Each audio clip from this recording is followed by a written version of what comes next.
Desde el centro de conferencias en la Manzana del Templo en Salt Lake City, esta es la sesión del domingo por la mañana de la Conferencia General Anual número 189 de la Iglesia de Jesucristo de los Santos de los Últimos Días, con discursantes seleccionados de entre las autoridades y oficiales generales de la Iglesia. La música para esta sesión está a cargo del Coro del Tabernáculo de la Manzana del Templo.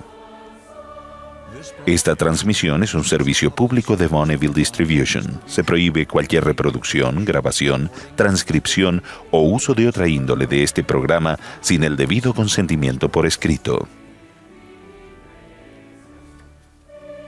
El presidente Dallin H. Oaks, primer consejero de la primera presidencia de la Iglesia, dirigirá esta sesión.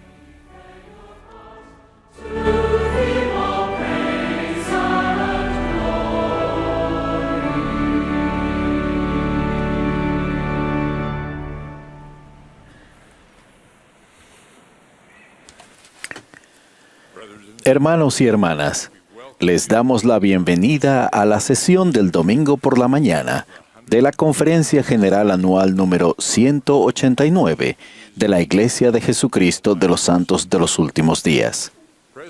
El presidente Russell M. Nelson, quien preside la conferencia, ha pedido que dirija esta sesión. Extendemos nuestro saludo y bendiciones a aquellos que estén participando de esta reunión en todo el mundo, mediante radio, televisión, internet o transmisión satelital. Reconocemos a las autoridades generales y a los oficiales generales de la Iglesia que están aquí esta mañana.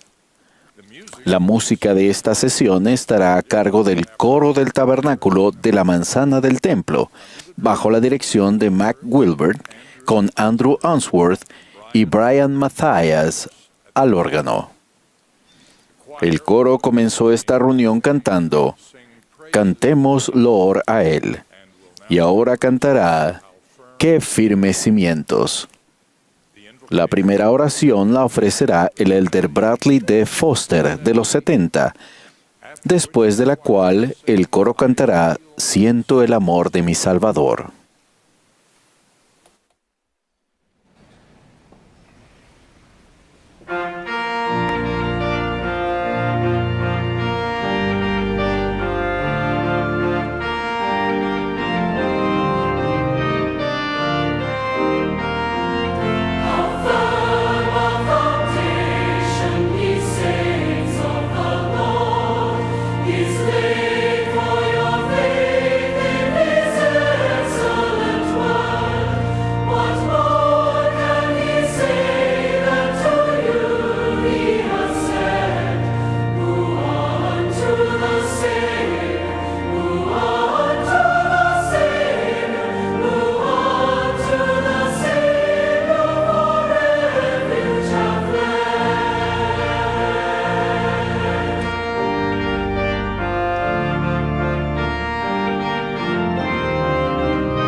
Nuestro amado Padre Celestial,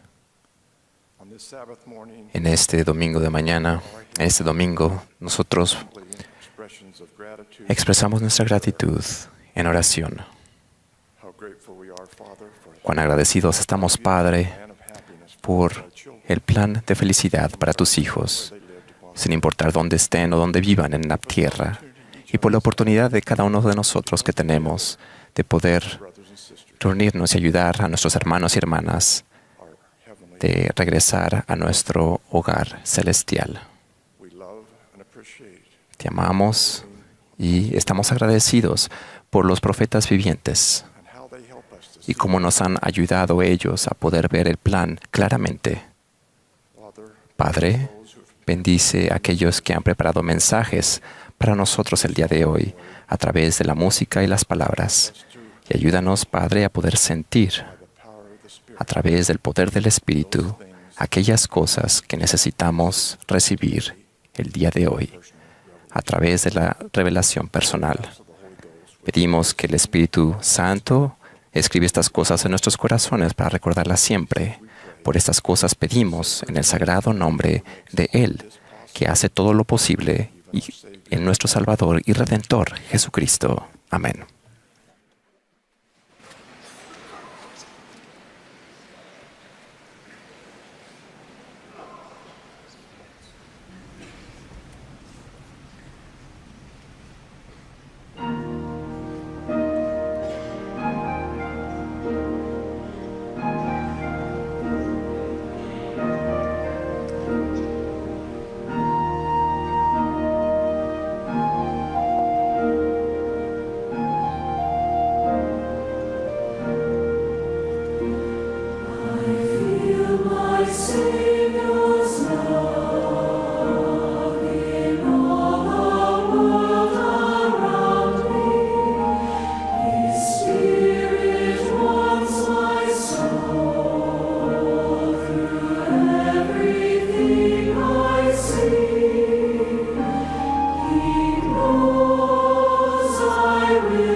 Ahora tendremos el privilegio de escuchar al elder Dale G. Redlund, del Quórum de los 12 Apóstoles.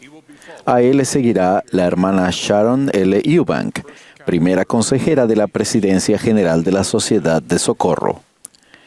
Luego, el elder Quentin L. Cook, del Quórum de los 12 Apóstoles, nos hablará.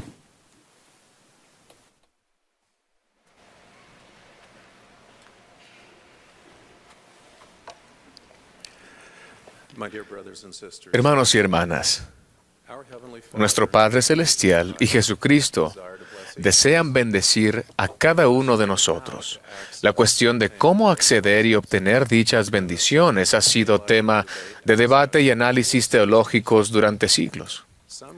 Algunos sostienen que las bendiciones se ganan por completo.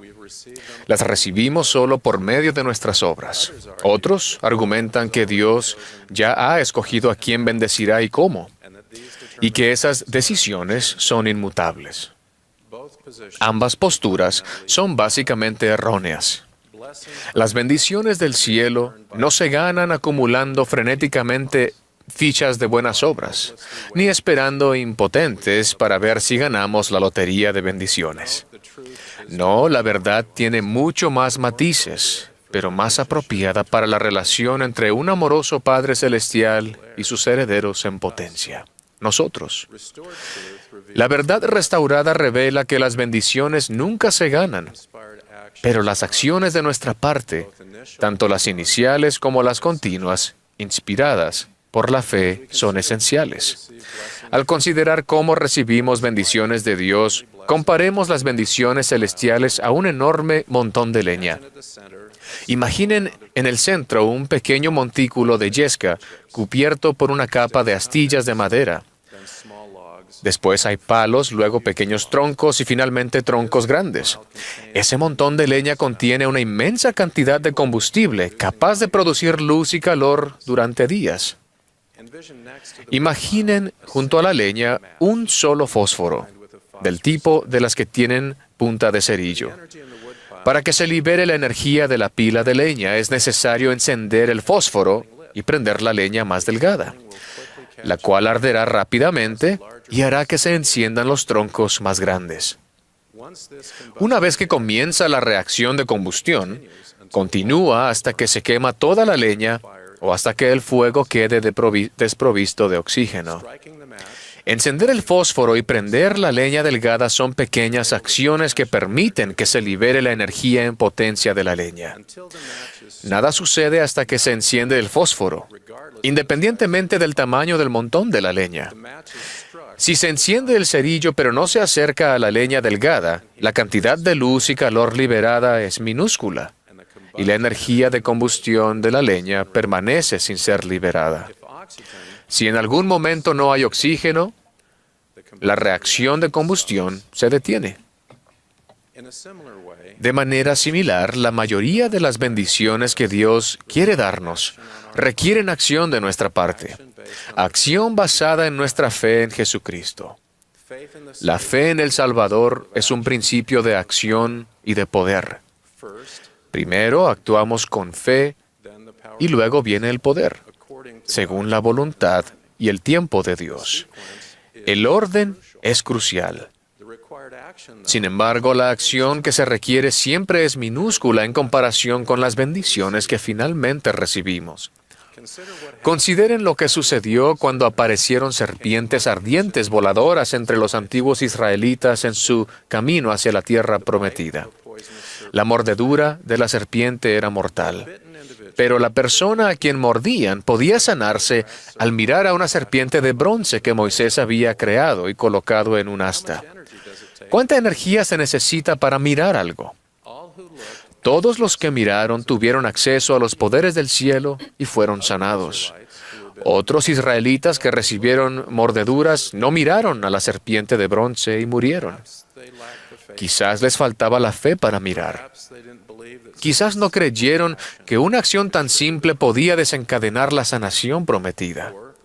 O tal vez endurecieron su corazón deliberadamente y rechazaron el consejo del profeta de Dios. El principio de activar las bendiciones que fluyen de Dios es eterno. Al igual que esos antiguos israelitas, nosotros también debemos actuar según nuestra fe en Jesucristo para ser bendecidos. Dios ha revelado que hay una ley irrevocablemente decretada en el cielo antes de la fundación de este mundo, sobre la cual todas las bendiciones se basan. Y cuando recibimos una bendición de Dios es porque se obedece a aquella ley sobre la cual se basa. Habiendo dicho eso, no se gana una bendición. Esa idea es falsa. Pero sí tienen que estar calificados para ella. La salvación viene solo mediante los méritos y la gracia de Jesucristo. La inmensidad de su sacrificio expiatorio significa que el montón de leña es infinita, que nuestras endebles acciones se aproximan a cero en comparación, pero no son cero y no son insignificantes. En la oscuridad, un cerillo encendido puede verse desde kilómetros. De hecho, se puede ver desde el cielo, porque se requieren pequeños actos de fe para activar las promesas de Dios. Para recibir una bendición deseada de Dios, actúen con fe, encendiendo el fósforo metafórico del cual depende la bendición. Por ejemplo, uno de los propósitos de la oración es obtener las bendiciones que Dios está dispuesto a otorgar, pero que dependen de que las pidamos. Alma clamó por misericordia y sus dolores desaparecieron. Dejó de estar atormentado por el recuerdo de sus pecados. Su gozo superó su dolor. Todo porque clamó con fe en Jesucristo. La energía de activación que se requiere de nosotros es tener suficiente fe en Cristo como para pedir sinceramente a Dios en oración y aceptar su voluntad y su tiempo. A menudo la energía de activación necesaria para obtener bendiciones requiere más que solo mirar o pedir. Se precisan acciones continuas, repetidas y llenas de fe. A mediados del siglo XIX, Brigham Young mandó a un grupo de santos de los últimos días que exploraran y se asentaran en Arizona, una región árida de Norteamérica. Después de llegar a Arizona, el grupo se quedó sin agua y temieron que perecerían. Suplicaron la ayuda de Dios. Pronto cayó lluvia y nieve, permitiéndoles llenar sus barriles con agua y proveer para su ganado. Agradecidos y renovados, regresaron a Salt Lake City, regocijándose en la bondad de Dios. A su regreso, informaron a Brigham Young los detalles de su expedición y declararon su conclusión de que Arizona era inhabitable. Después de escuchar el informe, Brigham Young preguntó a un hombre que estaba en la habitación qué pensaba sobre la expedición y el milagro. Ese hombre, Daniel Jones, secamente respondió: "Yo habría reabastecido, continuado y orado de nuevo". El hermano Brigham puso la mano sobre el hermano Jones y dijo: "Este es el hombre que se hará cargo del próximo viaje a Arizona". Todos podemos recordar momentos en los que hemos avanzado y orado de nuevo, y como resultado se obtuvieron bendiciones. La experiencia de Michael y Marianne Holmes ilustra estos principios. Michael y yo servimos juntos como 70s de área. Siempre me llenaba de entusiasmo cuando le pedían a él que orara en nuestras reuniones, porque su profunda espiritualidad era evidente. Él sabía cómo hablar con Dios. Me encantaba escucharlo orar. Sin embargo, al principio de su matrimonio, Michael y Marianne no oraban ni asistían a la iglesia. Estaban ocupados con 3 niños y una próspera empresa de construcción. Michael no se consideraba un hombre religioso. Una noche, su obispo fue a la casa de ellos y los animó a que comenzaran a orar. Cuando el obispo se fue, Michael y Marianne decidieron que tratarían de orar. Antes de acostarse, se arrodillaron al costado de la cama y con nerviosismo Michael comenzó. Después de algunas palabras entrecortadas, Michael se detuvo abruptamente y dijo: "Marianne, no puedo hacerlo". Cuando se puso de pie y comenzó a alejarse, Marianne lo agarró de la mano hizo que volviera a arrodillarse y dijo, Mike, tú puedes hacerlo. Inténtalo otra vez. Con ese estímulo, Michael terminó una breve oración. Los Holmes empezaron a orar con regularidad y aceptaron la invitación de un vecino de asistir a la iglesia. Cuando entraron a la capilla y escucharon el primer himno, el Espíritu les susurró, esto es verdad. Más tarde, sin ser visto y sin que se le pidiera, Michael ayudó a sacar basura del centro de reuniones. Al hacerlo, sintió una clara impresión. Esta es mi casa. Michael y Marianne aceptaron llamamientos de la iglesia y sirvieron en su barrio y estaca. Se sellaron el uno al otro y a sus 3 hijos. Tuvieron más hijos, llegando a un total de 12. Los Holmes prestaron servicio como presidente de misión y compañera 2 veces. La primera oración torpe fue una acción pequeña, pero llena de fe, que desencadenó las bendiciones del cielo.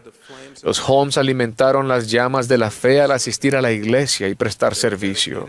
Su dedicado discipulado a lo largo de los años ha producido una rugiente hoguera que inspira hasta el día de hoy. Sin embargo, el fuego debe recibir un suministro constante de oxígeno para que la leña finalmente libere todo su potencial. Como lo demostraron Michael y Marianne Holmes, la fe en Cristo requiere acciones continuas para mantener la llama viva.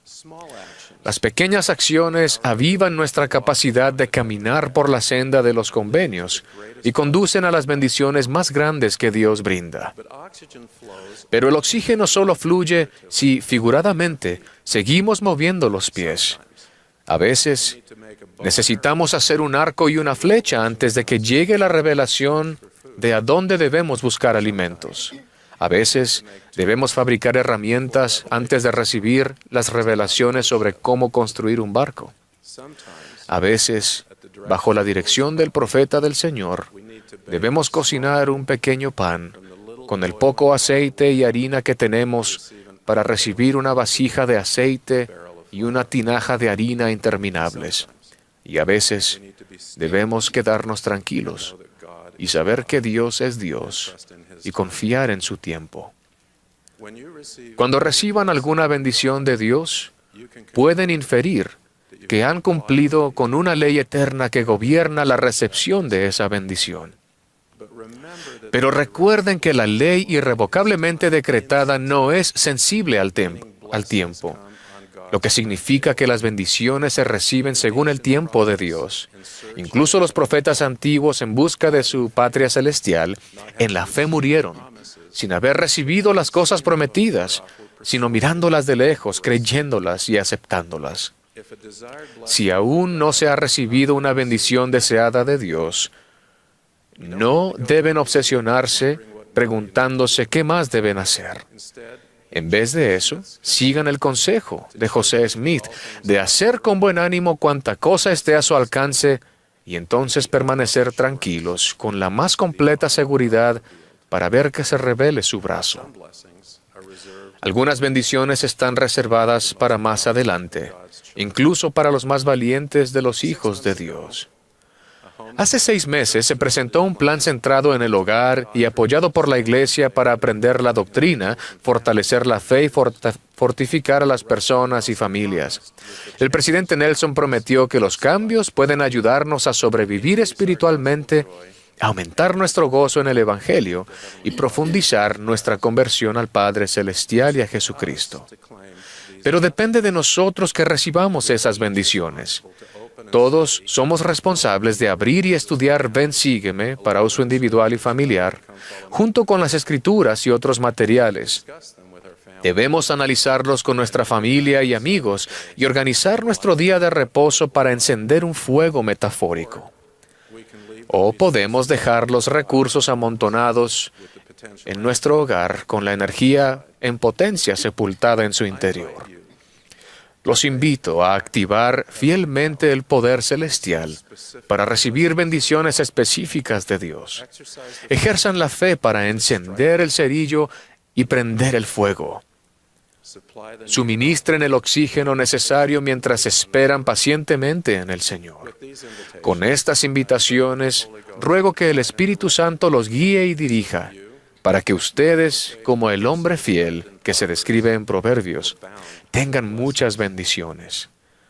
Testifico que nuestro Padre Celestial y su Hijo amado Jesucristo viven, se preocupan por nuestro bienestar y se deleitan en bendecirnos.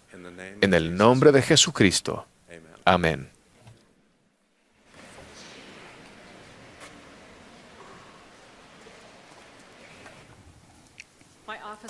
Mi oficina en el edificio de la Sociedad de Socorro tiene una vista perfecta del templo y cada noche con exactitud las luces del templo se encienden al atardecer, por lo que el templo es un faro constante y tranquilizador afuera de mi ventana.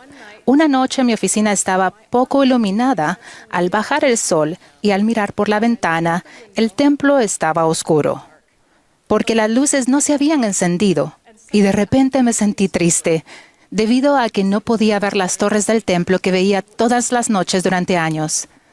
Ver oscuridad donde esperaba ver luz me recordó que una de las necesidades que tenemos a fin de progresar es mantenernos conectados a nuestra fuente de luz, Jesucristo, porque Él es la fuente de nuestro poder, la luz y la vida del mundo. Sin una fuerte conexión a Él, comenzamos a morir espiritualmente. Y sabiendo eso, Satanás intenta explotar las presiones mundanas que todos afrontamos. Él trabaja para atenuar nuestra luz, poner la conexión en cortocircuito, cortar el suministro de energía y dejarnos solos en la oscuridad. Esas presiones son comunes en la vida terrenal, pero Satanás trabaja con esmero para aislarnos y decirnos que somos los únicos que las estamos sufriendo. Algunos de nosotros estamos paralizados por el dolor. Cuando nos agobian las tragedias, cuando la vida es tan dolorosa que no podemos respirar, cuando recibimos golpes como el hombre en el camino a Jericó y se nos da por muertos. Jesús se presenta y echa aceite en nuestras heridas, nos levanta con ternura, nos lleva a un mesón y nos cuida. A aquellos de nosotros que estamos afligidos, Él dice: aliviaré las cargas que pongan sobre vuestros hombros, de manera que no podréis sentirlas sobre vuestras espaldas, para que sepáis de seguro que yo, el Señor Dios, visito a mi pueblo en sus aflicciones. Cristo sana las heridas. Algunos estamos simplemente muy cansados. El elder Holland dijo: no debemos correr más a prisa de lo que nuestras fuerzas nos permitan. No obstante, a pesar de ello, sé que muchos de ustedes corren muy a prisa y su reserva de energía y fuerza emocional a veces está casi vacía.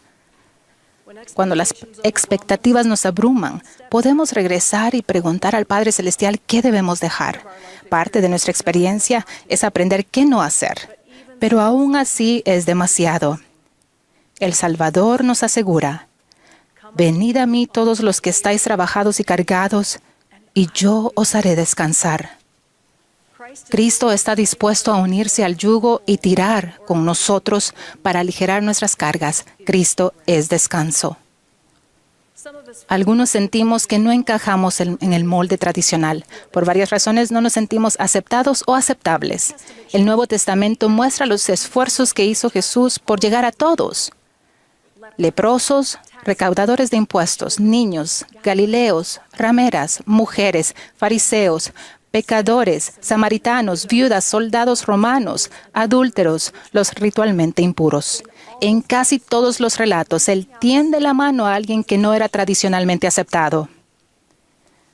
En Lucas 19 se encuentra el relato de un recaudador de impuestos de Jericó llamado Zaqueo, quien subió a un árbol para ver a Jesús. Zaqueo era empleado del gobierno romano y se le veía como corrupto y pecador. Jesús lo vio en el árbol y lo llamó diciendo: Zaqueo, date prisa, desciende, porque hoy es necesario que me aloje en tu casa. Y cuando Jesús vio la bondad del corazón de Zaqueo y las cosas que hacía por los demás, aceptó su ofrenda diciendo: hoy ha venido la salvación a esta casa, por cuanto él también es hijo de Abraham. Cristo les dijo con ternura a los nefitas: he mandado que ninguno de vosotros se alejara. Pedro tuvo esa poderosa epifanía en Hechos 10 cuando declaró: Dios me ha mostrado que a ninguna persona llame común o inmunda. Un requisito de los discípulos cristianos y de los santos de los últimos días es demostrar amor los unos a los otros. Jesús nos extiende la misma clase de invitación que dio a Zaqueo. He aquí, yo estoy a la puerta y llamo. Si tú oyes mi voz y abres la puerta, entraré y cenaré contigo, y tú conmigo. Cristo nos ve en nuestro árbol. Algunos estamos perturbados con preguntas. Hace unos años me sentía agobiada e irritada por preguntas a las que no podía encontrar respuestas. Un sábado tuve un sueño en el que podía ver una pérgola y entendí que debía ir y pararme allí. Tenía 5 arcos que la rodeaban, pero las ventanas eran de piedra. Me quejé sin querer entrar porque el lugar era claustrofóbico. Y se me ocurrió la idea de que el hermano de Jared pacientemente había fundido rocas hasta transformarlas en cristal transparente. El cristal es roca que ha sufrido un cambio de estado. Cuando el Señor tocó las piedras del hermano de Jared, brillaron con luz en los oscuros barcos. De repente sentí el deseo de estar en ese lugar, más que en cualquier otro. Era el lugar preciso, el único donde podría en realidad ver. Las preguntas no desaparecieron. Pero al despertarme la pregunta era, ¿cómo vas a aumentar tu fe, así como lo hizo el hermano de Jared, para que tus piedras se conviertan en luz? Nuestros cerebros mortales están hechos para buscar comprensión y significado en paquetitos.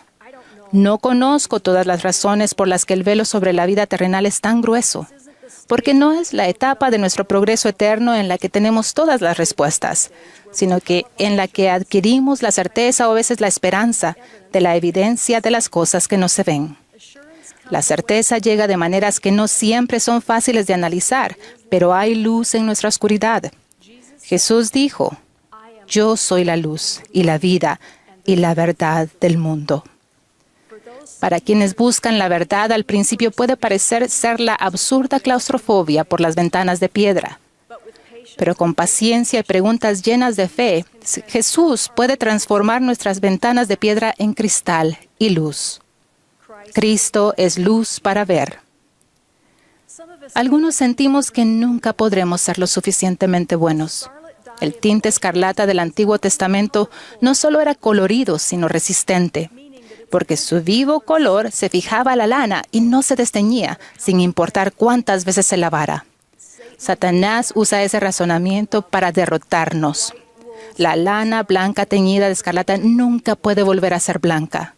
Pero Jesucristo declara, mis caminos son más altos que vuestros caminos. Y el milagro de su gracia es que cuando nos arrepentimos de nuestros pecados, su sangre escarlata nos devuelve la pureza.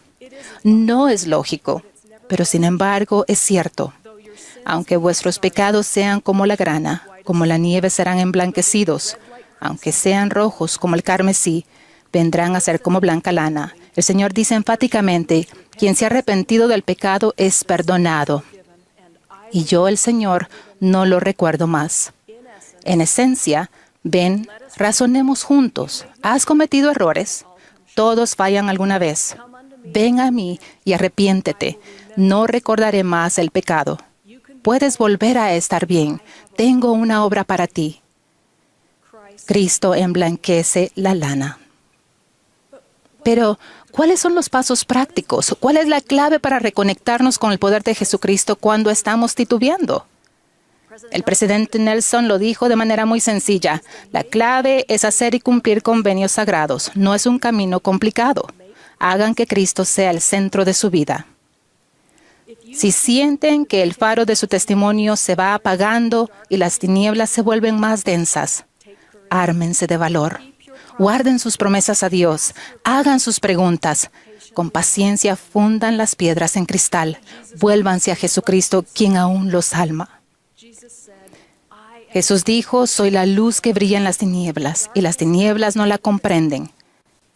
Lo que significa que no importa cuánto se esfuerce, la oscuridad no puede apagar esa luz. Jamás. Pueden confiar en que su luz estará allí para ustedes. Nosotros o los que amamos quizás oscurezcamos temporalmente. En el caso del templo de Salt Lake, el gerente de propiedades recibió una llamada casi de inmediato. La gente se dio cuenta. ¿Cuál era el problema con las luces del templo? Primero, los empleados fueron a cada panel eléctrico y encendieron las luces manualmente. Luego reemplazaron las baterías del suministro automático y las probaron para ver qué había fallado. Es difícil encender las luces solos. Necesitamos amigos los unos a los otros. Al igual que los empleados del templo, nos ayudamos mutuamente al llegar personalmente, recargar las baterías espirituales, reparar lo que salió mal. Al igual que la manzana del templo en Navidad, quizás solo seamos un foco en un árbol. Pero aún así hacemos brillar nuestra luz y juntos atraemos a millones a la casa del Señor. Lo mejor de todo, como el presidente Nelson nos alienta, podemos traer la luz del Salvador a nosotros y a los que son importantes para nosotros por el hecho sencillo de guardar nuestros convenios. En muchas formas, el Señor recompensa esa acción fiel con poder y con gozo. Testifico que son amados. El Señor sabe cuánto se esfuerzan. Están progresando. Sigan adelante. Él ve todos sus sacrificios ocultos y los cuenta para su bien y el de aquellos a quienes aman. La obra que hacen no es en vano, no están solos. Su nombre mismo, Emmanuel, significa Dios con nosotros. Él ciertamente está con ustedes. Avancen unos pasos más en la senda de los convenios. Aun cuando esté demasiado oscuro para ver muy lejos, las luces volverán a encenderse. Testifico de la veracidad de las palabras de Jesús, las cuales están llenas de luz. Allegaos a mí, y yo me allegaré a vosotros. Buscadme diligentemente y me hallaréis. Pedid y recibiréis. Llamad y se os abrirá. En el nombre de Jesucristo. Amén.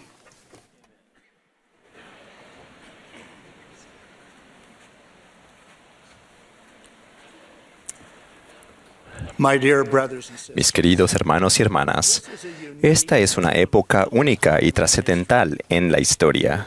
Tenemos la bendición de vivir en la última dispensación antes de la segunda venida del Salvador.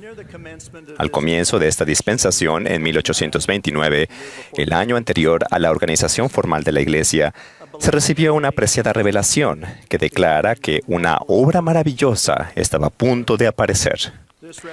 Esa revelación estableció que aquellos que desean servir a Dios cualifican para tal servicio si tienen fe, esperanza, caridad y amor, con la mira puesta únicamente en la gloria de Dios. La caridad, que es el amor puro de Cristo, abarca el amor eterno que Dios tiene por todos sus hijos. Esta mañana, mi propósito es hacer hincapié en el papel esencial de esa clase de amor en la obra misional, en la obra del templo y de historia familiar, y en la observancia religiosa de la familia centrada en el hogar y apoyada por la Iglesia.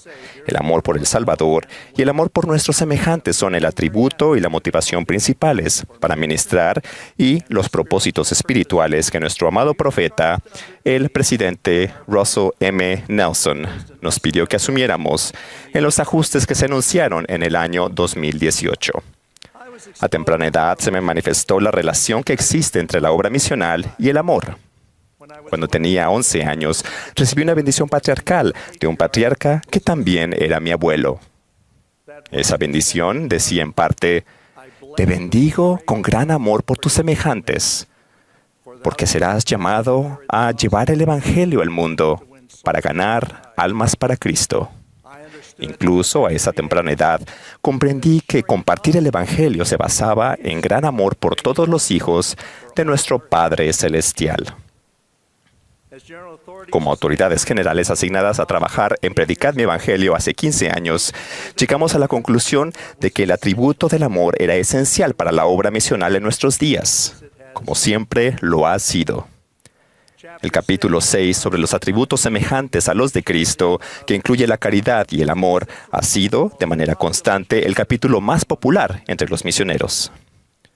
Como emisarios del Salvador, la mayoría de los misioneros siente esa clase de amor, y al sentirlo, sus esfuerzos son bendecidos. Cuando los miembros obtengan una visión de esa clase de amor, que es esencial para ayudar al Señor en su objetivo, la obra del Señor se cumplirá. Tuve el privilegio de tener una pequeña participación en un maravilloso ejemplo de esa clase de amor. Cuando era presidente de área de las islas del Pacífico, recibí una llamada del presidente R. Wayne Shute. De joven, él sirvió una misión en Samoa. Posteriormente, regresó a Samoa como presidente de misión. Cuando él me llamó, era presidente del templo de Apia, Samoa.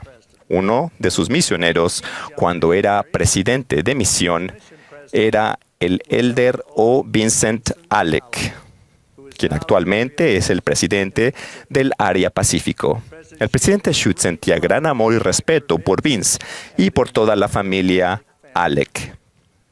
Casi todos en la familia eran miembros de la iglesia, pero el padre de Vince, Otto Alec, el patriarca de la familia, de ascendencia alemana y samoana, no era miembro.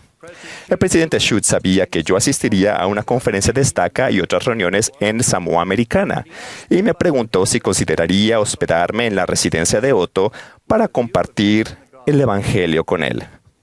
Mi esposa Mary y yo nos hospedamos en la hermosa casa de Otto y también junto con su esposa Dorothy. Durante el desayuno compartí un mensaje del evangelio e invité a Otto a reunirse con los misioneros. Fue amable pero firme al rechazar mi invitación.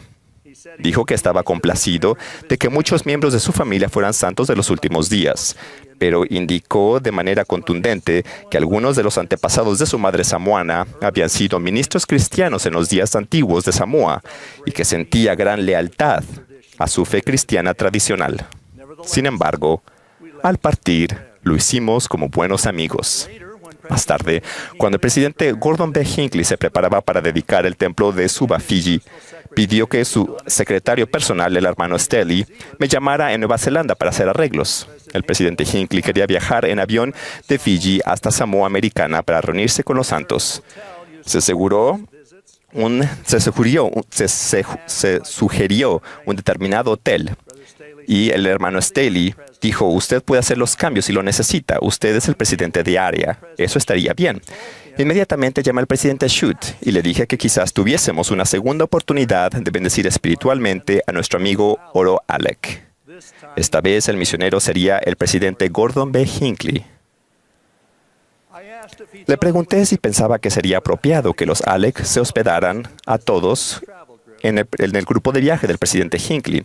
El presidente y la hermana Hinckley, su hija Jane, y el elder Holland y la hermana Holland también eran parte del grupo. El presidente Shute, conjuntamente con su familia, hizo todos los arreglos.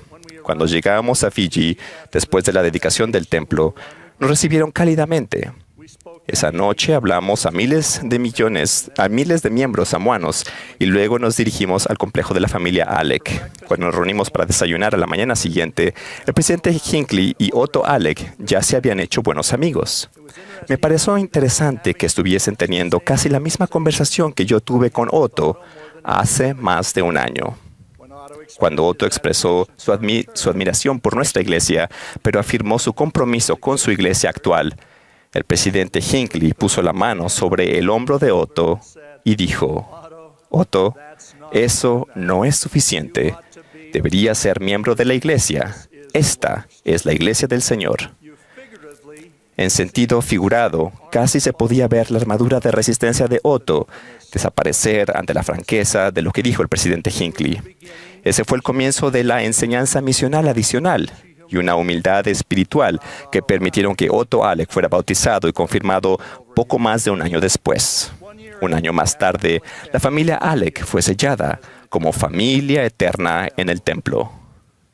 Lo que me conmovió el corazón a lo largo de esta increíble experiencia fue el gran amor de administración que mostró el presidente Wayne Shute por su ex misionero, el elder Vince Alec, y su deseo de ver a toda la familia Alec unida como familia eterna. Cuando se trata de acoger a Israel, debemos alinear nuestro corazón con esa clase de amor y pasar de los sentimientos de simple responsabilidad o culpa a los sentimientos de amor y participación en la divina labor colaborativa de compartir el mensaje, el ministerio y la misión del Salvador con el mundo. Como miembros, podemos demostrar nuestro amor por el Salvador y nuestros hermanos y hermanas de todo el mundo al hacer simples invitaciones. El nuevo horario dominical de reuniones representa una oportunidad excepcional para que los miembros, amorosa y exitosamente, inviten a sus amigos y colegas a que vengan, vean y sientan lo que hacemos en la iglesia. Una reunión sacramental espiritual que quizás sea tan sagrada como el Elder Holland describió ayer, les seguirá de una reunión de 50 minutos centrada en el Nuevo Testamento y el Salvador, o de discursos relevantes de conferencia también centrados en el Salvador y su doctrina. Algunas hermanas de la Sociedad de Socorro se han preguntado por qué se les ha asignado una tarea de recogimiento junto con los miembros del quórum del sacerdocio. Hay razones para ello. El presidente Nelson expuso muchas de ellas en la última conferencia general. Él concluyó, simplemente no podemos recoger a Israel sin ustedes. En nuestros días, tenemos la bendición de que aproximadamente el 30% de nuestros misioneros de tiempo completo sean hermanas. Eso proporciona la necesidad y un incentivo adicional para que las hermanas de la Sociedad de Socorro compartan el Evangelio. Lo que se necesita es un compromiso amoroso, compasivo y espiritual por parte de cada uno de nosotros, hombres, mujeres, jóvenes y niños, de compartir el Evangelio de Jesucristo. Al mostrar el amor, bondad, humildad, muchos aceptarán nuestra invitación. Quienes elijan no aceptar nuestra invitación seguirán siendo nuestros amigos. El amor también está en el centro de nuestro esfuerzo del templo y de historia familiar a recoger a Israel del otro lado del velo. Cuando nos encontramos en pruebas y tribulaciones que enfrentaron nuestros antepasados, aumenta nuestro aprecio por ellos. Nuestra labor en el templo y la historia familiar se ha fortalecido en gran medida por los nuevos ajustes, tanto en el horario dominical de las reuniones como en el progreso de los jóvenes en las clases y los quórums. Esos cambios dan lugar a que se dé atención más temprana y poderosa para aprender sobre nuestros antepasados y recoger a Israel al otro lado del velo. La obra del templo, así como la obra familiar, ha mejorado mucho. El Internet es una herramienta poderosa. El hogar es ahora nuestro principal centro de historia familiar. Nuestros miembros jóvenes tienen habilidades excepcionales en la investigación de historia familiar y están espiritualmente motivados para realizar bautismos por sus antepasados, quienes han aprendido a amar y apreciar. Desde el cambio que permite que muchos jóvenes de 11 años efectúen bautismos por los muertos, los presidentes del templo en todo el mundo informan que un aumento considerable en la asistencia. Un presidente de templo nos informó que había aumentado notable en participantes para realizar bautismos y la adición de niños de 11 años trae a más familias. Incluso a su tierna edad, parecen percibir la reverencia y el propósito por la ordenanza que están realizando. Es algo digno de verse. Sé que nuestros líderes de la primaria y de los hombres jóvenes están haciendo y continuarán haciendo las obras familiares y en el templo será de suma importancia. Las hermanas de la Sociedad de Socorro y los hermanos del sacerdocio pueden ayudar amorosamente a cumplir esa responsabilidad de templo de forma individualmente y también al ayudar e inspirar a los niños y jóvenes a recoger a Israel del otro lado del velo. Esto es particularmente importante en el hogar y en el día de reposo. Les prometo que el efectuar amorosamente las ordenanzas por los antepasados fortalecerá y protegerá a nuestros jóvenes y familias en un mundo que se está volviendo cada vez más inicuo. También testifico personalmente que el presidente Russell M. Nelson ha recibido revelaciones profundamente importantes relacionadas con los templos y la obra del templo. El nuevo énfasis en el estudio y vivir el Evangelio centrados en el hogar y los recursos que proporciona la Iglesia son una gran oportunidad para preparar amorosamente a las familias eternas y a las personas para comparecer ante Dios y vivir con Él. Cuando un hombre y una mujer son sellados en el templo, entran en el santo orden del matrimonio en el nuevo y sempiterno convenio, un orden del sacerdocio. Juntos obtienen y reciben las bendiciones del sacerdocio y el poder para dirigir los asuntos de su familia. Las mujeres y los hombres tienen funciones únicas, como se describe en la familia, una proclamación para el mundo, pero sus mayordomías son iguales en valor e importancia. Tienen igual poder para recibir revelación para su familia. Cuando trabajan conjuntamente en amor y justicia, sus decisiones tienen la bendición del cielo. Aquellos que procuran conocer la voluntad del Señor para sí mismos y para su familia deben procurar la rectitud, la mansedumbre, la bondad y el amor. La humildad y el amor son el sello distintivo de quienes buscan la voluntad del Señor, especialmente para su familia. El perfeccionarnos a nosotros mismos, el hacer acreedores de bendiciones de los convenios y prepararnos para comparecer ante Dios son responsabilidades personales. Debemos ser autosuficientes y estar anhelosamente consagrados a hacer de nuestro hogar un refugio contra las tormentas que nos rodean y un santuario de fe. Los padres tienen la responsabilidad de enseñar amorosamente a sus hijos. Los hogares llenos de amor son un gozo, una delicia y literalmente un cielo en la tierra. El himno favorito de mi madre era Cuando hay amor. Siempre que lo oía en casa, Cuando hay amor, se conmovía visualmente. De niños éramos conscientes de que vivíamos en esa clase de hogar. Fue una de las mayores prioridades de ella. Además de una atmósfera amorosa en el hogar, el presidente Nelson nos ha centrado en limitar el uso de medios que interrumpan nuestros propósitos más importantes. Un ajuste que beneficiará a casi cualquier familia es el hacer del Internet, las redes sociales y la televisión un siervo, en lugar de una distracción o peor, un amo. La guerra por las almas de todos, pero particularmente de los niños, se librará a menudo en el hogar. Como padres debemos asegurarnos de que el contenido de los medios sea sano, apropiado para la edad y coherente con la atmósfera amorosa que intentamos crear. La enseñanza en nuestros hogares debe ser clara y convincente, pero también espiritual, alegre y llena de amor. Prometo que al centrarnos en nuestro amor por el Salvador y su expiación, al hacer de Él el centro de nuestros esfuerzos para recoger a Israel a ambos lados del velo, para ministrar a los demás y prepararnos individualmente para comparecer ante Dios, la influencia del adversario disminuirá, y el gozo, el deleite y la paz del Evangelio magnificarán nuestros hogares con amor semejante al de Cristo. Testifico de esas promesas doctrinales y doy testimonio seguro de Jesucristo y de su sacrificio expiatorio en beneficio nuestro. En el nombre de Jesucristo. Amén.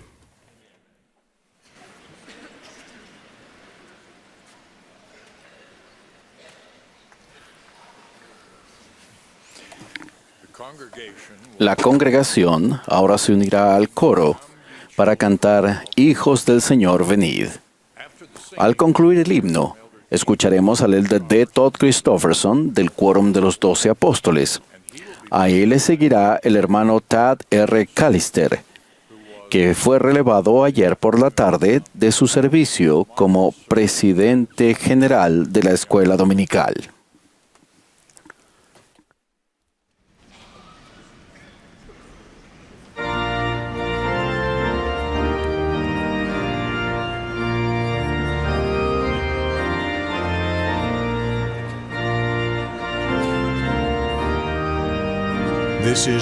Esta es la Conferencia General Anual número 189 de la Iglesia de Jesucristo de los Santos de los Últimos Días.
En 2 semanas celebraremos la Pascua de Resurrección.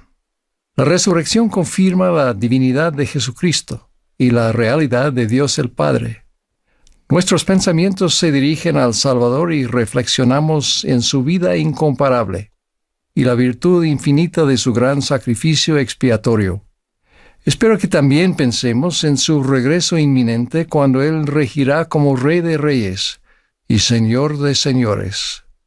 Hace algún tiempo en Buenos Aires, Argentina, participé en una conferencia con líderes de una gran variedad de creencias religiosas. Su amor por el prójimo era innegable. Estaban determinados a aliviar el sufrimiento y ayudar a la gente a superar la opresión y la pobreza.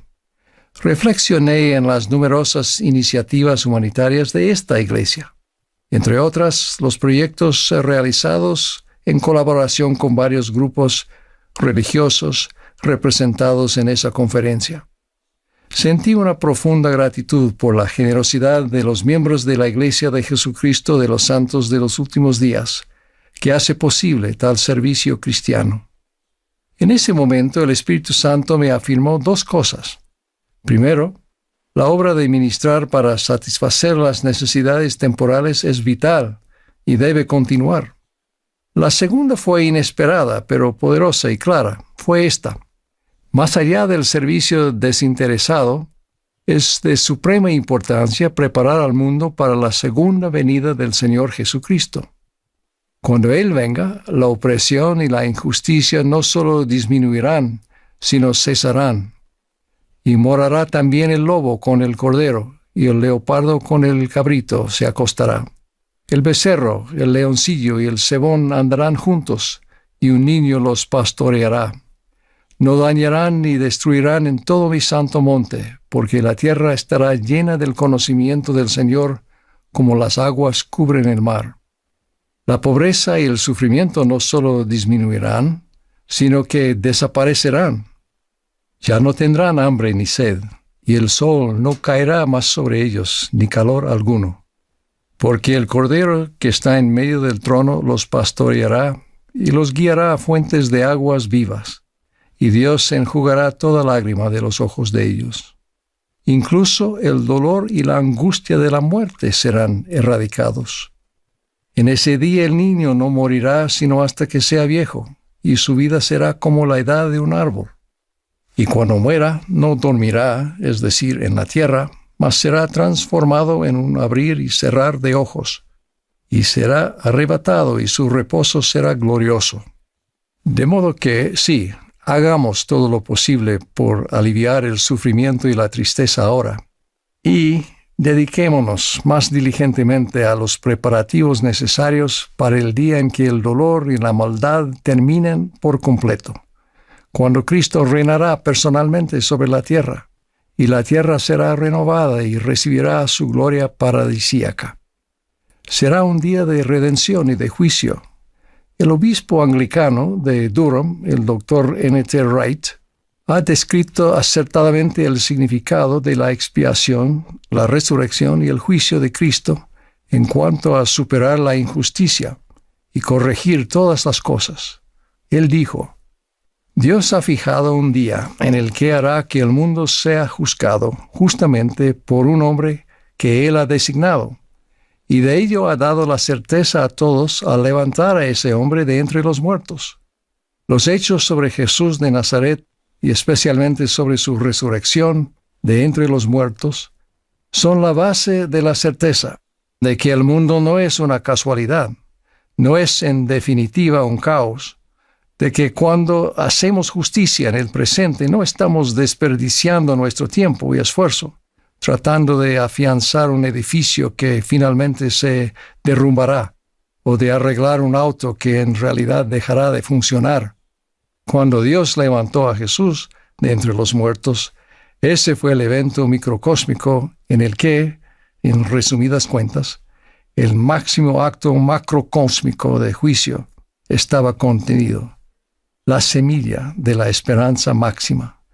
Dios declaró de la manera más poderosa que se puede imaginar que Jesús de Nazaret realmente era el Mesías, En la ironía más grande de la historia, Jesús mismo se sometió a un juicio cruel e injusto, llegando al lugar que simbolizaba y reunía todas las innumerables crueldades e injusticias de la historia, para soportar ese caos, esa oscuridad, esa crueldad, esa injusticia en Él mismo y para extinguir su poder.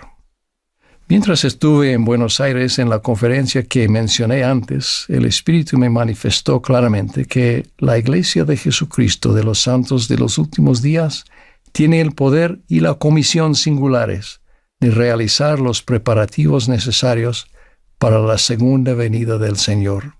De hecho, fue restaurada para ese propósito.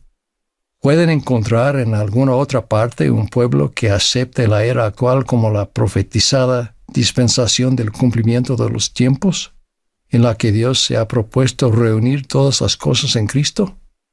Si no encuentran aquí una comunidad decidida a lograr lo que se necesita a fin de que los vivos y los muertos se preparen para ese día, si no encuentran aquí una organización dispuesta a dedicar grandes cantidades de tiempo y de fondos para el recogimiento y la preparación de un pueblo del convenio que esté listo para recibir al Señor, no lo encontrarán en ninguna parte. ¿Qué podemos hacer para prepararnos ahora para ese día? Podemos prepararnos como pueblo.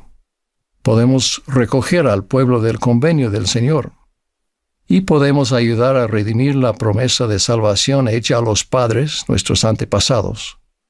Todo esto debe ocurrir de manera considerable antes de que el Señor regrese. Lo primero y crucial para el regreso del Señor es la presencia en la tierra de un pueblo preparado para recibirlo en su venida. Él ha declarado que aquellos que permanezcan sobre la tierra en ese día, desde el menor hasta el mayor, serán llenos del conocimiento del Señor, y verán ojo a ojo, y alzarán sus voces, y al unísono cantarán este nuevo cántico, diciendo: El Señor de nuevo ha traído a Sión. El Señor ha reunido en una todas las cosas. El Señor ha bajado a Sión desde lo alto, el Señor ha hecho subir a Sión desde abajo. En la antigüedad, Dios tomó la ciudad justa de Sión para sí mismo. En cambio, en los últimos días, una nueva Sión recibirá al Señor a su regreso. Sión es los puros de corazón, un pueblo que son uno en corazón y voluntad, que vive en rectitud, sin pobres entre ellos. El profeta José Smith dijo: nuestro objetivo principal debe ser la edificación de Sión. Edificamos Sión en nuestros hogares, barrios, ramas y estacas, mediante la unidad, la piedad y la caridad. Al igual que en tiempos antiguos, nos reunimos a menudo para ayunar y orar, y para hablar unos con otros concerniente al bienestar de nuestras almas, y para participar del pan y del agua en memoria del Señor Jesús. Tal como explicó el presidente Russell M. Nelson en la Conferencia General de octubre pasado, el objetivo de siempre de la Iglesia es ayudar a todos los miembros a que aumenten su fe en nuestro Señor Jesucristo y en su expiación, ayudarles a hacer y guardar sus convenios con Dios, y a fortalecer y sellar a sus familias. Por ello, él hace hincapié en la importancia de los convenios del templo, santificar el día de reposo y deleitarnos a diario en el Evangelio, centrado en el hogar y apoyado por cursos de estudio integrados en la Iglesia. Queremos saber acerca del Señor y queremos conocer al Señor. Un esfuerzo fundamental de la edificación de Sión es el recogimiento del pueblo del convenio del Señor. Creemos en la congregación literal del pueblo de Israel y en la restauración de las 10 tribus. Todos los que se arrepientan, crean en Cristo y se bauticen son su pueblo del convenio. El Señor mismo profetizó que antes de su regreso sería predicado el Evangelio en todo el mundo, para recobrar a los de su pueblo que son de la casa de Israel, y entonces vendrá el fin. La profecía de Jeremías se está cumpliendo. Por tanto, he aquí vienen días, dice Jehová, en que no se dirá más, vive Jehová que hizo subir a los hijos de Israel de la tierra de Egipto, sino, vive Jehová que hizo subir a los hijos de Israel de la tierra del norte, y de todas las tierras a donde los había arrojado, porque los haré volver a su tierra, la cual di a sus padres. El presidente Nelson ha hecho hincapié reiteradamente en que el recogimiento de Israel es lo más importante que se está llevando a cabo hoy en la tierra. Nada se le compara en magnitud, nada se le compara en importancia, nada se le compara en majestad, y si eligen hacerlo pueden formar gran parte de él. Los santos de los últimos días siempre han sido un pueblo misionero. Cientos de miles han respondido a llamamientos misionales desde el comienzo de la restauración. Decenas de miles sirven actualmente. Y como acaba de enseñar el elder Quentin L. Cook, todos podemos participar de maneras simples y naturales, con amor, invitando a otras personas a unirse a nosotros en la iglesia, a visitarnos en nuestros hogares, a formar parte de nuestro círculo.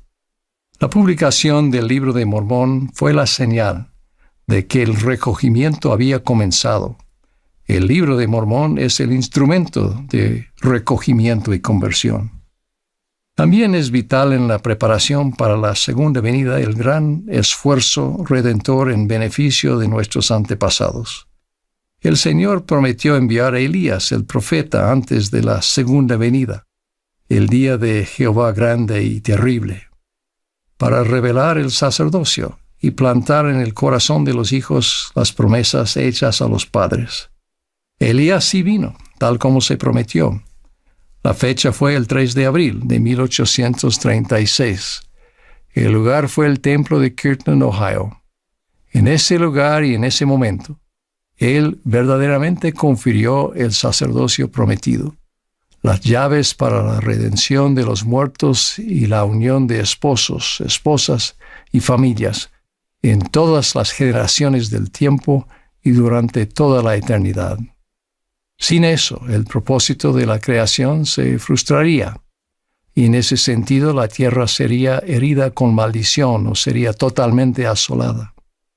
En el devocional de jóvenes que precedió la dedicación del Templo de Roma, Italia, los cientos de hombres y mujeres jóvenes que asistieron mostraron al presidente Nelson las tarjetas que habían preparado con los nombres de sus antepasados.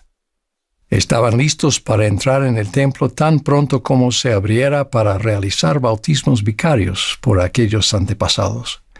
Fue un momento sumamente grato, pero solo un ejemplo del esfuerzo acelerado por restablecer Sion para las generaciones que nos precedieron.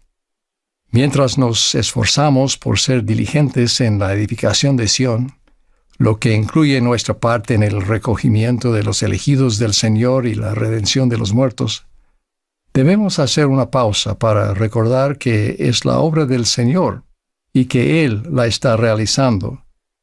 Él es el Señor de la viña, nosotros somos sus siervos. Él nos pide que trabajemos en la viña con nuestra fuerza esta última vez, y Él trabaja con nosotros. Probablemente sería más exacto decir que Él nos permite trabajar con Él. Como dijo Pablo, yo planté, Apolos regó, pero Dios ha dado el crecimiento. Es Él quien está apresurando su obra en su tiempo. Por medio de nuestros esfuerzos ciertamente imperfectos, nuestros pequeños medios, el Señor lleva a cabo grandes cosas. Esta grande y última dispensación está creciendo constantemente hacia su punto culminante, cuando Sion en la tierra se unirá con la Sion de lo alto al tiempo del glorioso regreso del Salvador. De modo que en esta Pascua de Resurrección celebremos verdaderamente la resurrección de Jesucristo y todo lo que ésta presagia. El regreso del Salvador cumplirá todo lo que su resurrección ha prometido a la humanidad. Es la garantía definitiva de que todo se arreglará. Ocupémonos de edificar Sion para apresurar ese día. En el nombre de Jesucristo. Amén. Zion to hasten that day. In the name of Jesus Christ. Amen.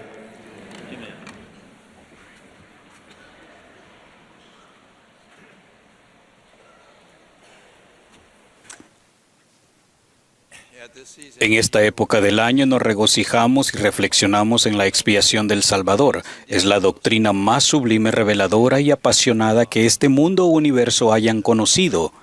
Es la que da esperanza y propósito a nuestra vida. ¿Qué es la expiación de Jesucristo? Es una serie de acontecimientos que comenzaron en el jardín de Getsemaní, continuaron en la cruz y culminaron cuando el Salvador resucitó. Todo motivado por un amor incomprensible por nosotros. Se requería una persona libre de pecados, con poder infinito, aún sobre la muerte, que poseyera una capacidad ilimitada para sufrir las consecuencias de todos los pecados y enfermedades, y que efectivamente descendiera por debajo de todo ello. Esa fue la misión de Jesucristo. En eso consistió su expiación. ¿Cuál era el propósito? Regresar a la presencia de Dios, llegar a ser más como Él y alcanzar una plenitud de gozo. Esto lo logró tras vencer 4 obstáculos. Primero, la muerte física. Segundo, la muerte espiritual ocasionada por Adán y nuestros pecados. Tercero, nuestras aflicciones y enfermedades. Y cuarto, nuestras debilidades e imperfecciones. Pero ¿cómo podría el Salvador lograr esto sin infringir las leyes de la justicia? Imaginen a un hombre que desde una avioneta contempla cómo alguien hace un salto en caída libre y decide saltar también. Luego de saltar se da cuenta de lo insensato de sus acciones. Desea llegar a tierra sano y salvo, pero hay un obstáculo, la ley de gravedad. Agita los brazos esperando volar, pero no funciona. Para reducir la velocidad de la bajada, se coloca en posición para flotar o planear, pero la ley de gravedad es implacable y despiadada. Él trata de razonar con la ley natural. Me equivoqué, no volveré a hacerlo. Pero sus ruegos caen en oídos sordos. La ley de gravedad no sabe nada de compasión y no hace excepciones. De repente, siente que lleva algo en la espalda. Su amigo en la avioneta, viendo que él iba a hacer una locura, le colocó un paracaídas antes de saltar. Él busca el cordón de apertura y abre el paracaídas, descendiendo, flotando hasta tierra sin riesgo. Podríamos preguntarnos, ¿se quebrantó la ley de gravedad o actuó el paracaídas dentro de esa ley para brindar un aterrizaje seguro? Cuando pecamos, somos como el hombre insensato que saltó del avión. Hagamos lo que hagamos, abajo solo nos espera un aterrizaje de emergencia. Estamos sujetos a la ley de justicia que, al igual que la ley de gravedad, es muy estricta y no perdona. Solo podemos ser salvos debido a que el Salvador, mediante su expiación, nos da un tipo de paracaídas espiritual. Si tenemos fe en Jesucristo y nos arrepentimos, es decir, si hacemos nuestra parte y tiramos del cordón de apertura, los poderes protectores del Salvador se activan para nuestro beneficio y aterrizamos espiritualmente ilesos. Sin embargo, esto solo es posible porque el Salvador venció los 4 obstáculos que pueden impedir nuestro progreso espiritual. Primero, la muerte. Él venció la muerte mediante su resurrección. El apóstol Pablo enseñó: porque así como en Adán todos mueren, así también en Cristo todos serán vivificados. Segundo, el pecado. El Salvador venció al pecado y la culpa de aquellos que se arrepienten. Su poder purificador es extenso y profundo que Isaías prometió. Aunque vuestros pecados sean como la grana, como la nieve serán emblanquecidos. He conocido a miembros de la Iglesia que no logran perdonarse a sí mismos. En forma inocente pero incorrecta ponen límites a los poderes redentores del Salvador. Sin querer convierten una expiación infinita en una limitada que no alcanza a cubrir los pecados o debilidades de ellos. Se trata de una expiación infinita porque abarca y engloba todo pecado y debilidad, así como todo tipo de abuso o dolor ocasionado por otros. Truman Madsen hizo esta observación: si alguno de ustedes ha caído en el engaño de convencerse de que ha ido demasiado lejos, que tiene el veneno de un pecado que imposibilitará que alguna vez vuelva a ser lo que pudiera haber sido, entonces escúcheme. Yo doy testimonio de que usted no puede hundirse hasta una profundidad donde la luz y la extensa inteligencia de Jesucristo no puedan alcanzarle. Doy testimonio de que en tanto haya una chispa de deseo para arrepentirse y para volverse, Él estará ahí. Él no descendió hasta la condición suya, Él descendió por debajo de ella, a fin de que estuviese en todas las cosas y a través de todas las cosas la luz de la verdad. Una razón por la que es importante entender la expiación y sus infinitas implicaciones es que entre más la entendamos, mayor es el deseo que tendremos de perdonarnos y a los demás. Aun cuando creamos en los poderes purificadores de Cristo, la pregunta surge: ¿cómo sé que mis pecados han sido perdonados? Si sentimos el Espíritu, entonces es nuestro testigo de que hemos sido perdonados o de que el proceso de purificación está en marcha. El presidente Henry B. Eyring enseñó: si han sentido la influencia del Espíritu Santo, pueden considerarlo como prueba de que la expiación está obrando en su vida. Algunos preguntan: si he sido perdonado, ¿por qué siento culpa aún? Quizás en la misericordia de Dios el recuerdo de esa culpa actúe como advertencia o una señal de peligro espiritual que al menos por un tiempo nos avise cuando afrontemos tentaciones adicionales. No sigas por ese camino, ya conoces el dolor que puede causarte. En ese sentido sirve de protección, no de castigo. ¿Es posible entonces recordar nuestros pecados y aún así sentirnos libres de culpa? Alma se acordaba de sus pecados años después de haberse arrepentido. Cuando él clamó a Jesús por misericordia, dijo: y he aquí que cuando pensé en esto ya no pude recordar más de mis dolores. Sí, dejó de atormentarme el recuerdo de mis pecados. ¿Cómo es que él podía recordar sus pecados sin sentir dolor ni culpa? Porque cuando nos arrepentimos hemos nacido de Dios. Como leemos en las Escrituras, llegamos a ser nuevas criaturas en Cristo. Podemos decir con honestidad: yo no soy el hombre o mujer que cometió esos pecados en el pasado. He cambiado y soy una nueva persona. Tercero, aflicciones y enfermedades. Alma también profetizó que él saldría sufriendo dolores, aflicciones y tentaciones de todas clases. ¿Para qué? Para que sus entrañas sean llenas de misericordia, a fin de que según la carne sepa cómo socorrer a los de su pueblo de acuerdo con las enfermedades de ellos. ¿Y cómo logra él hacer esto? Él hace desaparecer la aflicción en ocasiones, nos fortalece para poder sobrellevarla y nos otorga una perspectiva eterna para entender su naturaleza temporal. Luego de haber padecido unos 2 meses en la cárcel de Liberty, José Smith clamó: «Oh Dios, ¿en dónde estás?». En lugar de brindarle alivio inmediato, Dios respondió: «Hijo mío, paz a tu alma, tu adversidad y tus aflicciones no serán más que por un breve momento, y entonces si lo sobrellevas bien, Dios te exaltará». José entendió que esa experiencia no era más que un punto de un espectro eterno. Al ampliarse su visión, José escribió a los santos hallándose en prisión: «Queridos hermanos, hagamos con buen ánimo cuanta cosa esté a nuestro alcance, y entonces podremos permanecer tranquilos con la seguridad para ver la salvación de Dios. Gracias a la expiación del Salvador podemos ganar una perspectiva eterna que dé significado a las pruebas y nos brinde la esperanza de liberación. Nuestras debilidades e imperfecciones.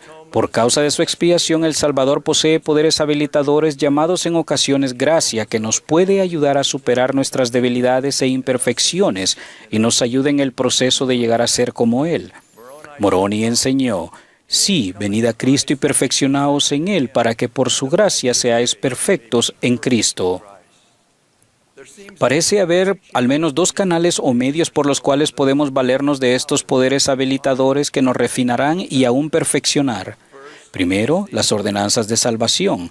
En las Escrituras leemos: «En sus ordenanzas se manifiesta el poder de la divinidad». A veces pensamos en las ordenanzas como una lista de verificación necesarias para la exaltación, pero en verdad cada una da acceso a un poder divino que nos ayuda a llegar a ser más como Cristo. Por ejemplo, cuando nos bautizamos y recibimos el don del Espíritu Santo, somos limpiados y llegamos a ser más santos como Dios. Además, mediante el Espíritu Santo, nuestra mente se ilumina y el corazón se ablanda, así que pensamos y nos sentimos como Él. Cuando somos sellados como matrimonio, heredamos el derecho a tronos, reinados, principados y potestades como dones de Dios. Un segundo canal para acceder a los poderes habilitadores son los dones del Espíritu. Debido a la expiación de Cristo, podemos recibir el don del Espíritu Santo con sus dones espirituales correspondientes. Esos dones son atributos de la divinidad. Por tanto, y cada vez que adquirimos un don del Espíritu, llegamos a ser más como Dios. Sin duda, esa es la razón por la cual en las Escrituras se nos insta a procurar esos dones. El presidente George Buchanan enseñó: ningún hombre debería decir, no lo puedo evitar, es mi naturaleza. No está justificado por la sencilla razón de que Dios ha prometido darnos los dones que erradicarán nuestras debilidades. Si alguno de nosotros es imperfecto, es nuestro deber orar con el fin de recibir el don que nos haga perfectos. En resumen, la expiación del Salvador nos da vida en lugar de muerte, gloria en lugar de cenizas, sanación en lugar de heridas y perfección en lugar de debilidad. Él es antídoto del cielo para los obstáculos y luchas de este mundo. En su última semana en la vida terrenal, el Salvador dijo: en el mundo tendréis aflicción, pero confiad, yo he vencido al mundo. Gracias a que el Salvador efectuó su expiación, no hay ninguna fuerza externa, acontecimiento, persona, pecado, muerte ni divorcio que pueda evitar que alcancemos la exaltación, siempre y cuando guardemos los mandamientos. Con este conocimiento seguiremos adelante con buen ánimo y certeza que Dios está con nosotros en esta búsqueda celestial.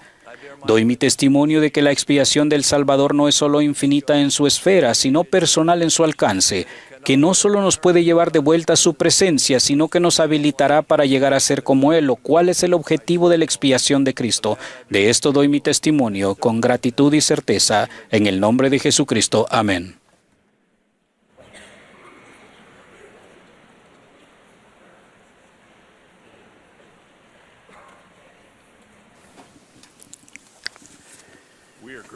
Agradecemos los hermosos mensajes que hemos escuchado y al coro del tabernáculo de la manzana del templo por la música inspiradora que nos ha proporcionado esta mañana. El coro ahora cantará «Oh tú, roca de nuestra salvación». El último discursante de esta sesión será nuestro amado profeta, el presidente Russell M. Nelson. Luego de sus palabras, el coro concluirá esta reunión cantando «Venid a mí». La última oración la ofrecerá la hermana Jean B. Bingham, presidenta general de la Sociedad de Socorro.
Mis amados hermanos y hermanas, mi esposa Wendy y yo nos regocijamos por estar con ustedes esta mañana de día de reposo. Es mucho lo que ha ocurrido desde nuestra última conferencia general. Se han dedicado nuevos templos en Concepción, Chile, Barranquilla, Colombia y Roma, Italia. Disfrutamos un abundante derramamiento del Espíritu en esos acontecimientos sagrados. Felicito a las muchas mujeres y hombres que hace poco leyeron el Libro de Mormón y descubrieron gozo y tesoros escondidos. Me siento inspirado por los informes de milagros recibidos.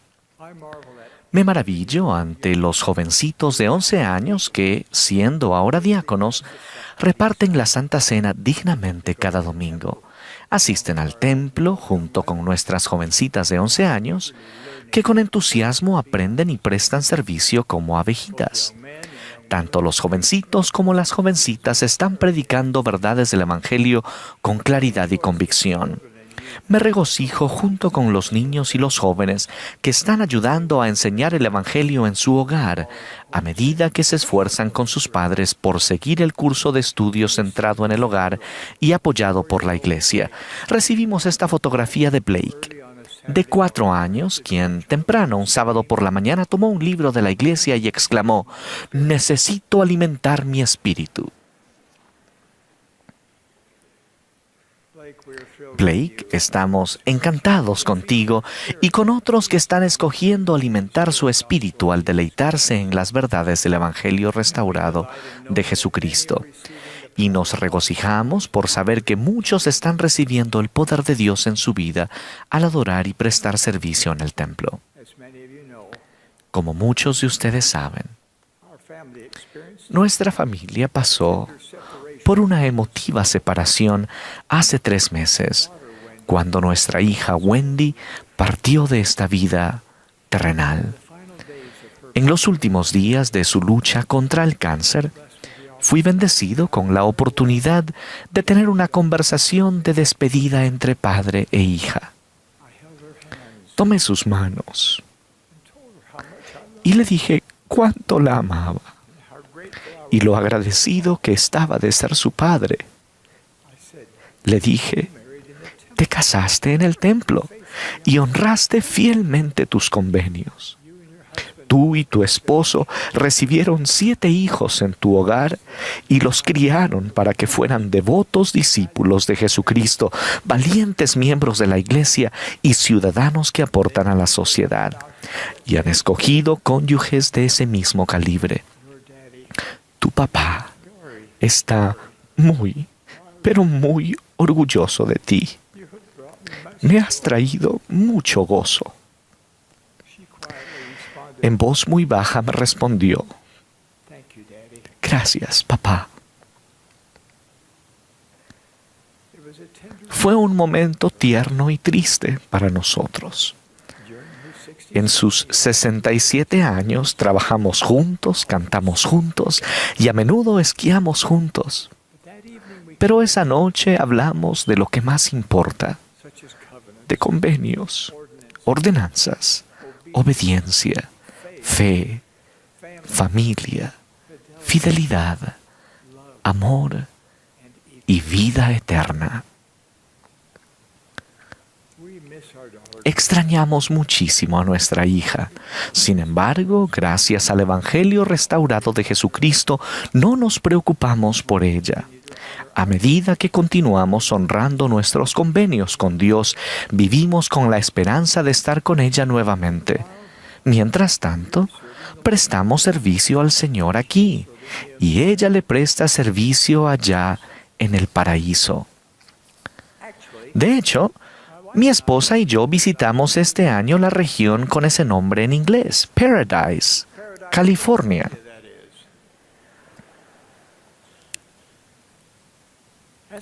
Resultó que la visita programada a ese lugar ocurrió menos de 40 horas después de que nuestra hija partiera de este mundo. Nosotros, junto con el elder Kevin W. Pearson y su esposa June, fuimos fortalecidos por los santos de la Estaca Chico, California.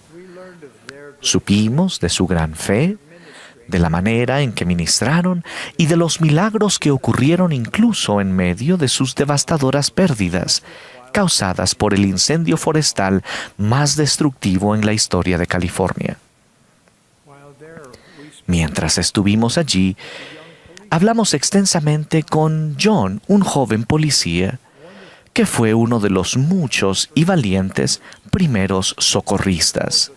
Él recordó la densa oscuridad que descendió sobre Paradise el 8 de noviembre de 2018, cuando las llamas y brasas se desplazaban a toda velocidad por la ciudad, devorando propiedades y posesiones como una plaga y dejando solo montones de ceniza y escuetas chimeneas de ladrillo.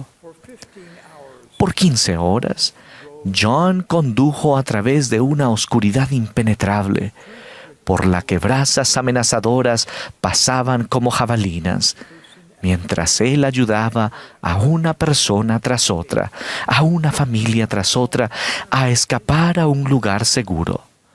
Todo ello arriesgando su propia vida. Sin embargo, durante esa agotadora experiencia, lo que más le aterrorizaba era su agobiante pregunta: ¿dónde está mi familia? Después de largas y aterradoras horas de angustia, por fin supo que había sido evacuada a un lugar seguro. El recuerdo de la preocupación de John por su familia ha dado lugar a que hable hoy con aquellos de ustedes que al acercarse al final de su vida terrenal podrían preguntarse: ¿dónde está mi familia? En ese día futuro en el que completarán su probación terrenal y entrarán al mundo de los espíritus, estarán cara a cara con esa sobrecogedora pregunta: ¿dónde está mi familia? Jesucristo nos enseña el camino de regreso a nuestro hogar eterno. Él comprende el plan de progreso eterno del Padre Celestial mejor que nosotros. Después de todo, Él es la piedra clave de todo ello. Él es nuestro Redentor, Sanador y Salvador. Desde que Adán y Eva fueron expulsados del jardín de Edén, Jesucristo ha ofrecido su potente brazo para ayudar a todo el que elija seguirle. Las Escrituras reiteradamente registran que a pesar de todo tipo de pecados cometidos por todo tipo de personas, sus brazos aún están extendidos. El Espíritu en cada uno de nosotros anhela de forma natural que el amor de la familia perdure para siempre. Las canciones de amor perpetúan la falsa esperanza de que el amor es todo lo que se necesita si se desea estar juntos para siempre. Y algunos creen erróneamente que la resurrección de Cristo brinda la promesa de que todas las personas estarán con sus seres queridos después de la muerte. En realidad, el Salvador mismo ha dejado bien en claro que aun cuando su resurrección asegura que toda persona que ha vivido resucitará y vivirá para siempre, se requiere mucho más si deseamos tener el elevado privilegio de la exaltación. Mientras que la salvación es un asunto personal, la exaltación es un asunto familiar. Escuchen estas palabras pronunciadas por el Señor Jesucristo a su profeta. Todos los convenios, contratos, vínculos, compromisos, juramentos, votos, prácticas, uniones, asociaciones o aspiraciones que no son hechos, ni concertados ni sellados por el Santo Espíritu de la promesa, ninguna eficacia, virtud o fuerza tienen en la resurrección de los muertos, ni después, porque todo contrato que no se hace con este fin termina cuando mueren los hombres. Entonces, ¿qué se requiere para que una familia sea exaltada para siempre? Nos hacemos merecedores de ese privilegio al hacer convenios con Dios, al guardar esos convenios y al recibir ordenanzas esenciales. Eso ha sido así desde el principio de los tiempos. Adán y Eva, Noé y su esposa, Abraham y Sara, Ley y Saría y todos los otros devotos discípulos de Jesucristo desde que se creó el mundo han hecho los mismos convenios con Dios. Ellos han recibido las mismas ordenanzas que nosotros, como miembros de la Iglesia restaurada del Señor hoy en día, recibimos al ser bautizados y en el templo. El Salvador invita a todos a seguirle a las aguas del bautismo y, con el tiempo, a hacer convenios adicionales con Dios en el templo y a recibir esas otras ordenanzas esenciales y ser fieles a ellas.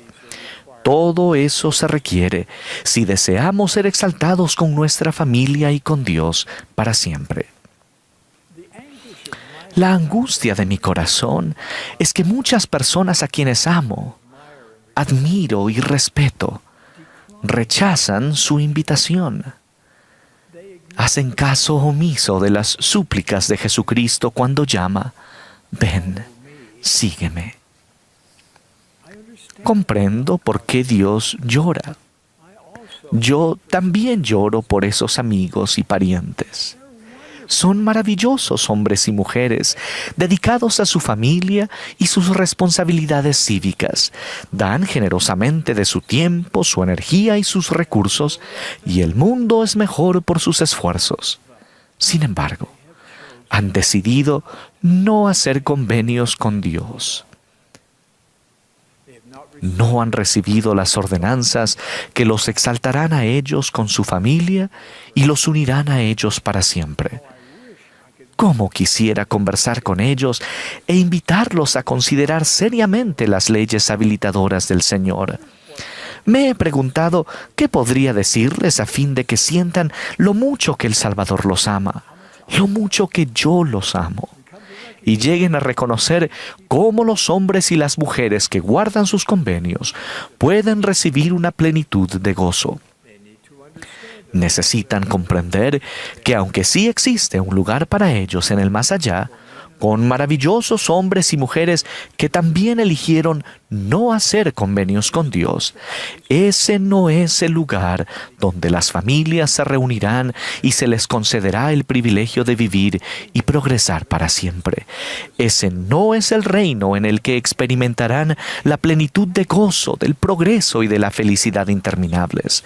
Esas bendiciones supremas solo se pueden recibir al vivir en una esfera celestial exaltada con Dios, nuestro Padre eterno, con su Hijo Jesucristo y con nuestros maravillosos familiares dignos que se hayan hecho merecedores de ello.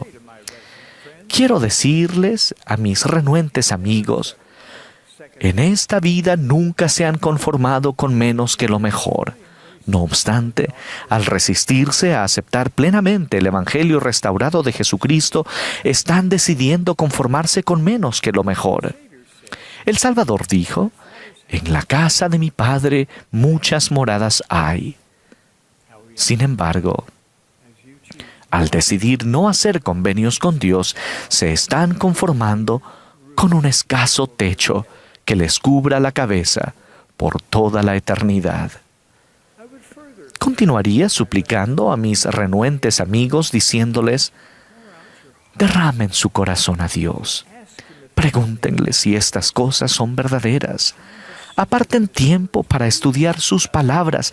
Realmente estudien. Si realmente aman a su familia y si desean ser exaltados con ella por la eternidad, paguen el precio ahora, por medio del estudio diligente y la oración ferviente, para conocer estas verdades eternas y luego para vivir de conformidad con ellas. Si ni siquiera están seguros si creen en Dios, comiencen con eso.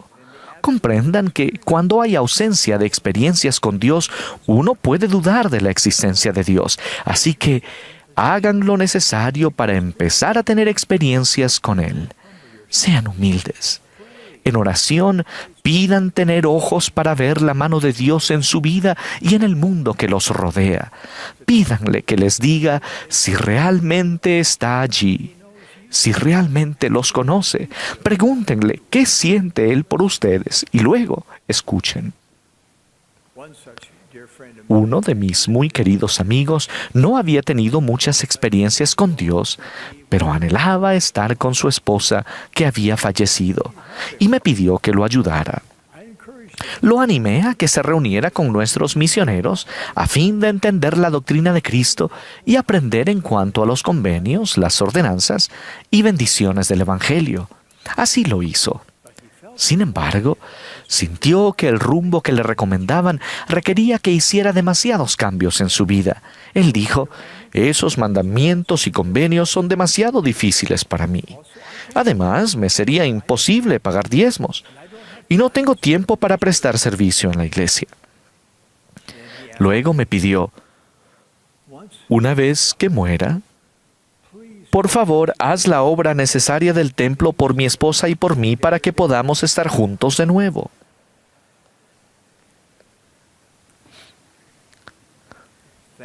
Afortunadamente, yo no soy el juez de este hombre.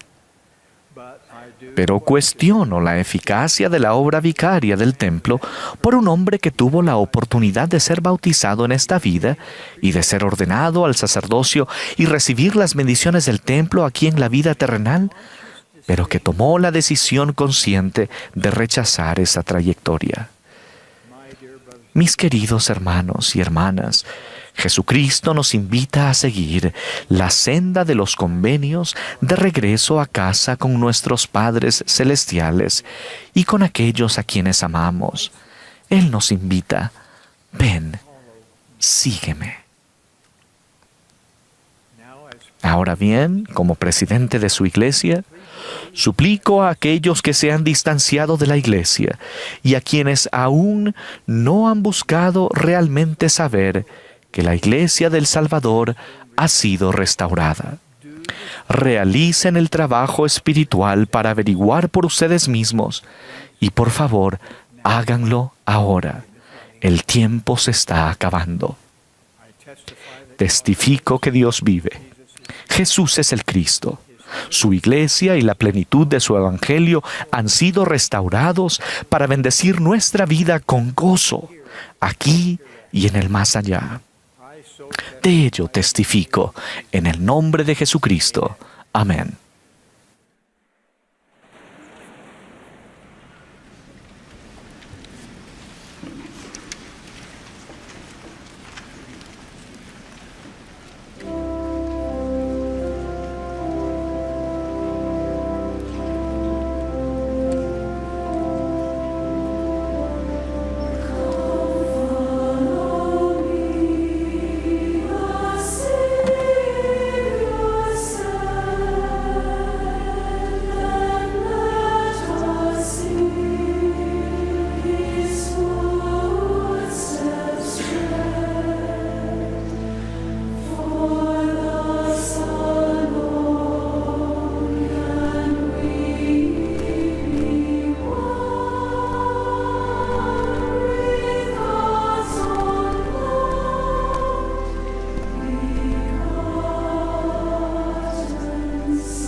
Nuestro querido Padre Celestial, estamos tan agradecidos por la firme fundamento que has depuesto para el Evangelio de Jesucristo que hemos escuchado, cómo tus siervos han confirmado este día. Te agradecemos por tu amor que has puesto sobre cada uno de nosotros, no importa dónde estemos ni cuál sea nuestra situación, y ofrecemos nuestros corazones a ti. Estamos agradecidos por las bendiciones del Evangelio en nuestra vida individual y te rogamos que podamos hacer lo que necesitamos hacer para recibir las bendiciones completamente. Ayúdanos para compartir nuestro amor y nuestra luz y que aquellos que están a nuestro alrededor estén preparados para la segunda venida de tu amado Hijo, nuestro Salvador Jesucristo. Te pedimos por estos favores y bendiciones y te damos las gracias por cada bendición que disfrutamos de tu mano, y esto lo hacemos en el nombre de tu Hijo Jesucristo. Amén.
Esta es la Conferencia General Anual y ha sido su transmisión número 189 de la Iglesia de Jesucristo de los Santos de los Últimos Días, con oradores seleccionados de entre las autoridades y oficiales generales de la Iglesia. La música de esta sesión estuvo a cargo del coro del Tabernáculo de la Manzana del Templo.